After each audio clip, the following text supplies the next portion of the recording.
വിപിൻ ദാസ് എഴുതി സമൻസ സംവിധാനം ചെയ്ത് ഇൻസ്റ്റഗ്രാം ഫെയിം ആയിട്ടുള്ള ഹാഷിർ, അജിൻ, അലൻ, വിനായക് എന്നിവരെ പ്രധാന കഥാപാത്രങ്ങളെ അവതരിപ്പിക്കുന്ന ഏറ്റവും പുതിയ സിനിമയാണ് വാഴ 2.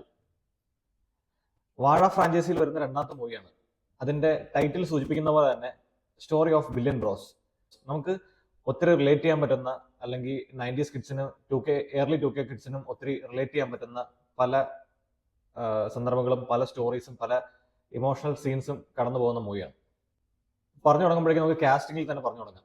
ഈ മൂവിയുടെ കാസ്റ്റിംഗ് ഇപ്പൊ നമുക്കറിയാം, മെയിൻ ക്യാരക്ടേഴ്സ് ആയിട്ട് അഭിനയിക്കുന്ന 4 പേരെയും ചിലപ്പോൾ മലയാളീസ് ആയിട്ട് കാണാത്തവരായിട്ട് ഉള്ള ആൾക്കാർ കുറവായിരിക്കും. അവരുടെ 1 മിനിറ്റ് നേരത്തെയോ അല്ലെങ്കിൽ 30 സെക്കൻഡ് നേരത്തെയോ നേരമോ ഉള്ള റീൽസ് കണ്ടിട്ടില്ലാത്ത ആളുകൾ വളരെ ചുരുക്കമായിരിക്കും. ഹാഷിറിനെയൊക്കെ അറിയാത്ത ആൾക്കാർ വളരെ ചുരുക്കമായിരിക്കും. ആ ഒരു ചെറിയ സ്കെയിലിൽ നിന്ന് അവർ ആ ഒരു 2.25 മണിക്കൂറുള്ള വലിയൊരു ബിഗ് സ്ക്രീൻ മൂവിയിലേക്ക് വന്നപ്പോഴേക്കും ഒത്തിരി ആളുകൾ വിചാരിച്ചിരുന്നത് എന്താണെന്ന് വെച്ച് കഴിഞ്ഞാൽ, അവരുടെ ഒരു ഫെയിം അല്ലെങ്കിൽ അവരുടെ ഒരു പ്രേക്ഷക പ്രീതി കാരണം അവരെ കാസ്റ്റ് ചെയ്യുന്ന പോലെയാണ്. ബട്ട് അവര് ആ ഒരു ക്യാരക്ടേഴ്സ്, ആ 4 പേരും അവരെ ആ ക്യാരക്ടേഴ്സ് നല്ല രീതിയിൽ തന്നെ ലൈക്ക് അവരെ ജീവിക്കുമായിരുന്നു തന്നെ പറയാം. അത്രയും സൂപ്പറായിട്ട് ആ ക്യാരക്ടർ അവർ കൈകാര്യം ചെയ്തിട്ടുണ്ട്. പിന്നെ അതുപോലെ ബാക്കിയുള്ള കാസ്റ്റിംഗ് പറയുകയാണെങ്കിൽ തന്നെ അവരുടെ സൈഡായിട്ട് വന്ന് അവരെ അപ്പന്മാരായിട്ട് അഭിനയിച്ചിരിക്കുന്നത് അല്ലെങ്കിൽ അമ്മമാരായിട്ട് അഭിനയിച്ചിരിക്കുന്നവര്, അലന്റെ അനീതിയായിട്ട് അഭിനയിച്ചിരിക്കുന്നത്, ആ കുട്ടീനെയൊക്കെ എടുത്തു പറയണം. കാരണം അത്രയും സൂപ്പർ പെർഫോമൻസ് ആണ് ആ കുട്ടിയൊക്കെ ചെയ്തിരിക്കുന്നത്. പിന്നെ അതുപോലെ ബാക്ക്ഗ്രൗണ്ടിൽ ഈവൻ ബ്ലറായി പോകുന്ന ജൂനിയർ ആർട്ടിസ്റ്റുകൾ വരെ സൂപ്പറായിട്ടാണ് പെർഫോം ചെയ്തിരിക്കുന്നത്. ഒരു നല്ല ഡയറക്ടർ അല്ലെങ്കിൽ ഒരു നല്ല ക്രൂവിന്റെ ഒരു റിസൾട്ടാണ് നല്ലൊരു മൂവി അല്ലെങ്കിൽ നല്ല പെർഫോമൻസ് ആളുകളുടെ കയ്യിൽ നിന്ന് വരുന്നത്. അപ്പോൾ ആ ഒരു പെർഫോമൻസ് നമുക്ക് മൂവിയിൽ എല്ലാവരും തന്നെ കാണാൻ പറ്റും. ഒരു ഫുൾ ഓൺ ഫൺ റൈഡ് എന്നുള്ളതിനേക്കാൾ ഉപരിയായി സെക്കൻഡ് ഹാഫ് ഒക്കെ വരുമ്പോഴേക്കും ഒരു ഇമോഷണൽ ഡ്രാമ, ഒരു ഇമോഷണൽ സീക്വൻസിലൂടെയാണ് മൂവി കടന്നു പോകുന്നത്. അപ്പൊ ആ ഒരു സീൻസ് ഒക്കെ ആണെങ്കിൽ പോലും പല സീനിലും നമ്മളെ കണ്ണ് നനയിപ്പിക്കുന്ന, ഒത്തിരി സീനുകളിൽ നമ്മൾ ഒത്തിരി പൊട്ടിച്ചിരിപ്പിക്കുന്ന ഒരു നല്ല മൂവിയാണ്. നമുക്ക് ഒത്തിരി റിലേറ്റ് ചെയ്യാവുന്ന, പ്രത്യേകിച്ച് ബോയ്സിന് ഒത്തിരി റിലേറ്റ് ചെയ്യാൻ പറ്റുന്ന പല സീൻസ്, അല്ലെങ്കിൽ ഇപ്പൊ സിബ്ലിങ്സിന് തമ്മിൽ റിലേറ്റ് ചെയ്യാൻ പറ്റുന്ന, ചേട്ടനും അനിയനും തമ്മിൽ, അല്ലെങ്കിൽ ചേട്ടനും അനിയത്തിനും തമ്മിൽ ഉള്ള റിലേഷൻ, ഫ്രണ്ട്സ് തമ്മിലുള്ള റിലേഷൻ, അതുപോലെ നാട്ടിലൊരു ഗ്യാങ് ആയിട്ടൊക്കെ നടന്നിട്ട് പിന്നെ അതിനുശേഷം 1-2 പേര് പുറത്തേക്ക് പോകുമ്പോഴേക്കും നാട്ടിൽ ഒറ്റപ്പെട്ടു പോകുന്ന ആൾക്കാരുടെ ഇമോഷൻ, അല്ലെങ്കിൽ പുറം നാടുകളിൽ ചെന്ന് കഴിയുമ്പോഴേക്കും അവിടെ വിട്ടുപോകുന്ന ആളുകളുടെ ഇമോഷൻ, അങ്ങനെ പല കാര്യങ്ങൾ, പല ലേഡായിട്ട് പല കാര്യങ്ങളും സിനിമയിൽ ചർച്ച ചെയ്യുന്നുണ്ട്. ഇപ്പൊ സ്റ്റോറിയിലേക്ക് വരുവാണെന്നുണ്ടെങ്കിൽ നമുക്ക് അറിയാം, 4 നായകന്മാരാണ് സിനിമയിലുള്ളത്. 4 നായകന്മാർക്കും പാരലലി ഓടുന്ന 4 സ്റ്റോറീസ് ഉണ്ട്.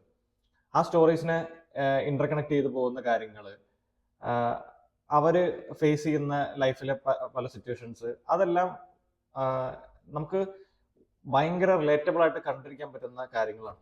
നമ്മൾ ചിലപ്പോൾ ചിന്തിക്കും, ഓക്കെ ഇങ്ങനത്തെ സീനുകൾ നമ്മുടെ ലൈഫിൽ ഉണ്ടായിട്ടുണ്ടല്ലോ, അല്ലെങ്കിൽ അറ്റ്ലീസ്റ്റ് ഈ മൂവി കണ്ടിരിക്കുന്ന ബോയ്സിന് അതിൽ ഏതെങ്കിലും ഒരു സീനെങ്കിലും അവരുടെ ലൈഫിൽ എക്സ്പീരിയൻസ് ചെയ്തിട്ടുള്ളതായിട്ട് ഉറപ്പായിട്ടും ഫീൽ ചെയ്യും. 100% ഉറപ്പായിട്ടും ഫീൽ ചെയ്യും. പിന്നെ മൂവിയിൽ നമുക്കറിയാം, ഇപ്പം വാനില ചെടി എന്ന് പറഞ്ഞൊരു പാട്ട് എല്ലാവരും ഇപ്പൊ നമ്മൾ മൂളി നടക്കുന്ന ഒരു പാട്ടാണ്. അത് കൂടാതെ പല സോങ്സും ഉണ്ട്.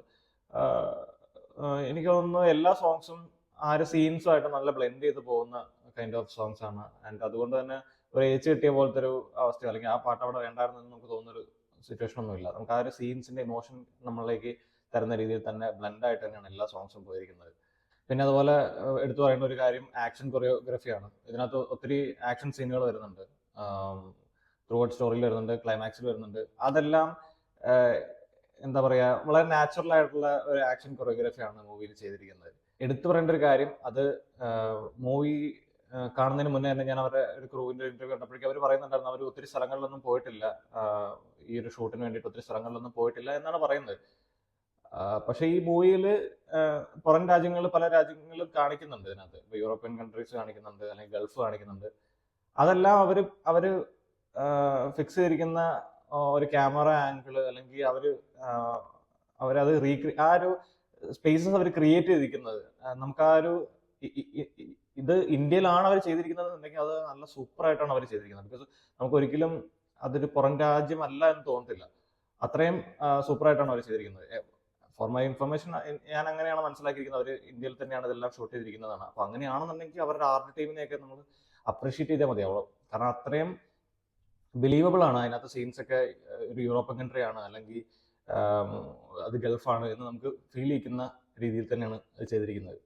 വാഴ ഫ്രാഞ്ചൈസിയിൽ തന്നെയുള്ള മൂവി ആയതുകൊണ്ട് തന്നെ ഫസ്റ്റ് മൂവിയുടെ സെയിം ആ ഒരു സ്റ്റോറി നടക്കുന്ന സ്പേസിൽ തന്നെയാണ് ഈ സ്റ്റോറി നടക്കുന്നത്. നമുക്കറിയാം വാഴയിൽ നമുക്ക് ഹാഷിറിനെയും ടീമിനെയൊക്കെ നമുക്ക് വാഴയിൽ നമുക്ക് കാണാൻ സാധിച്ചതാണ്. സോ ആ ഒരു സെയിം ഏരിയയിൽ തന്നെയാണ് ഈ സ്റ്റോറി നടക്കുന്നത്.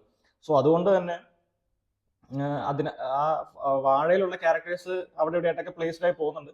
പക്ഷെ എന്നിരുന്നാൽ പോലും അവരെ ഒത്തിരി ഓക്കെ വാഴയിലുള്ള ക്യാരക്ടേഴ്സ് ആണ് എന്ന് കാണിക്കാൻ വേണ്ടി ഒത്തിരി ഡയലോഗ് കൊടുക്കുകയോ അല്ലെങ്കിൽ അവരെ ഒന്ന് റീസണുള്ള ആക്കി നിർത്തുകയോ അങ്ങനെയൊന്നും ചെയ്തിട്ടൊന്നുമില്ല. ലൈക്ക് ജസ്റ്റ് അവരെ അവിടെ ഇവിടെയൊക്കെ ആയിട്ട് പ്ലേസ് ചെയ്ത് പോയിട്ടുള്ളൂ. അത് നല്ല രസമായിട്ട് എനിക്ക് തോന്നി.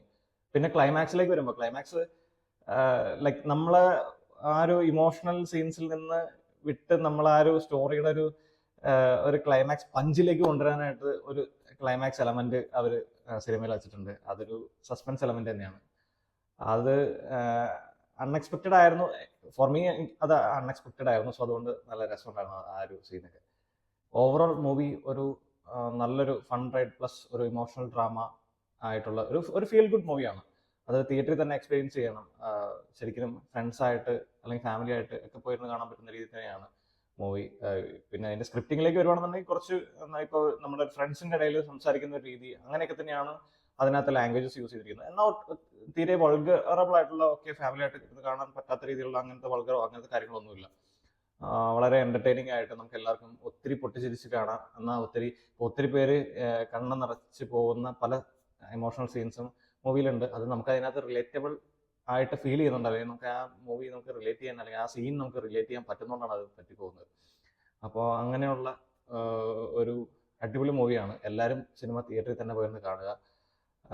പുതിയൊരു സിനിമയുടെ വിശേഷങ്ങളായിട്ട് നമ്മൾ വരുന്നതായിരിക്കും. Till then bye bye.